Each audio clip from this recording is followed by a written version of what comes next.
I am afraid is the sad reality of the outgoing government.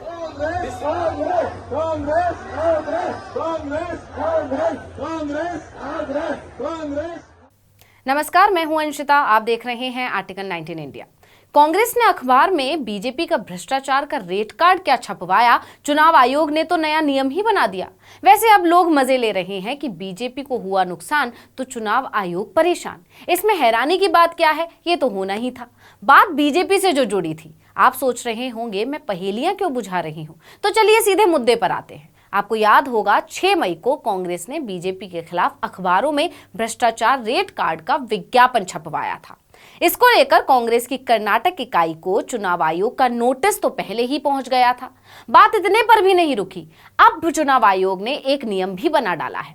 देखिए कि चुनाव आयोग ने सख्ती बरतते हुए साफ शब्दों में कह दिया है कि हमसे बिना पूछे कोई भी विज्ञापन नहीं छपवाया जाएगा। चुनाव आयोग ने ऐलान किया है कि कोई भी पार्टी या उम्मीदवार चुनाव के दिन और एक दिन पहले मीडिया प्रमाणन और निगरानी समिति से मंजूरी के बिना प्रिंट मीडिया में कोई विज्ञापन नहीं छपवा सकता। अगर किसी को विज्ञापन देना है तो उसे पहले एमसीएमसी से मंजूरी लेनी पड़ेगी। आयोग ने कहा कि आपत्तिजनक और भ्रामक प्रकृति के विज्ञापन पूरी चुनाव प्रक्रिया को दूषित करते हैं। चुनाव आयोग ने अखबारों के संपादकों को भी एक अलग से पत्र लिखा है। इसमें उन्हें हिदायत दे दी गई है कि प्रेस काउंसिल ऑफ इंडिया के पत्रकारिता आचरण के मानदंड उनके समाचार पत्रों में छपे विज्ञापनों के लिए वो खुद जिम्मेदार होंगे।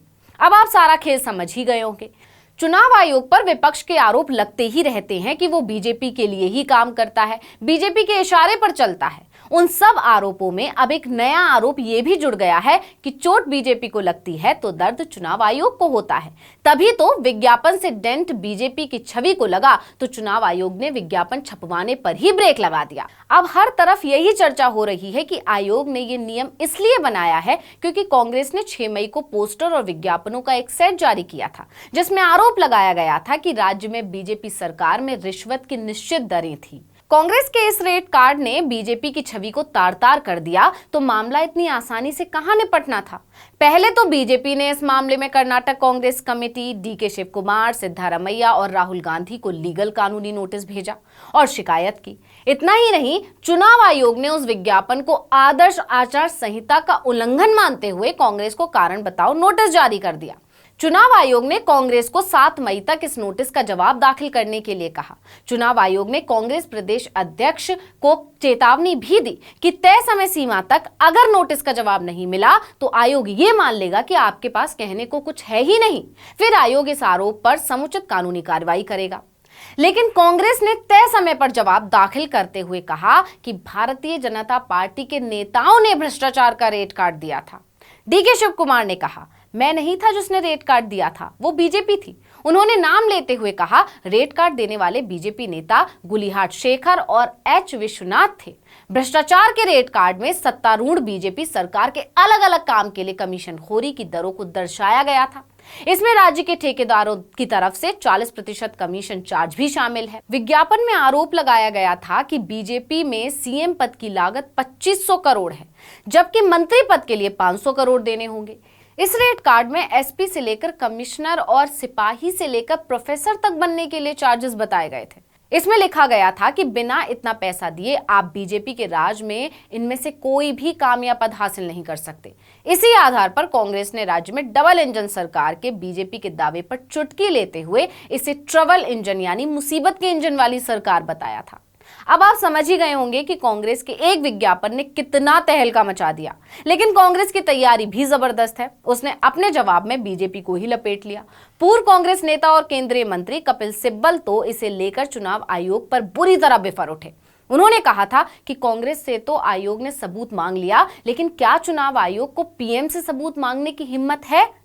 पूर्व केंद्रीय मंत्री ने ट्वीट कर कहा कि चुनाव आयोग ने बीजेपी के खिलाफ लगाए गए भ्रष्टाचार के आरोपों पर कांग्रेस से सबूत मांगे हैं।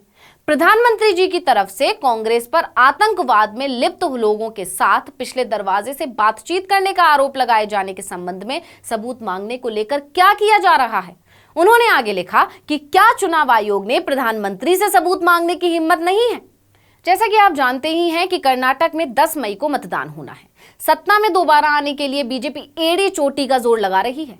बीजेपी के दिग्गज कर्नाटक में डेरा जमाए बैठे हैं। ताबड़तोड़ रैलियां हो रही हैं। आलम यह है कि बीजेपी शासित मणिपुर में इतना विवाद हो गया, लेकिन बीजेपी आलाकमान का पूरा ध्यान सिर्फ कर्नाटक चुनाव पर है। रोड शो और रैलियां करने में व्यस्त हैं, लेकिन कांग्रेस का 40% कमीशन वाली सरकार का नारा अब बच्चे बच्चे की जुबान पर है, जो बीजेपी के लिए गले की फांस बन गया है और जीत की राह में रोड़ा भी बन सकता है।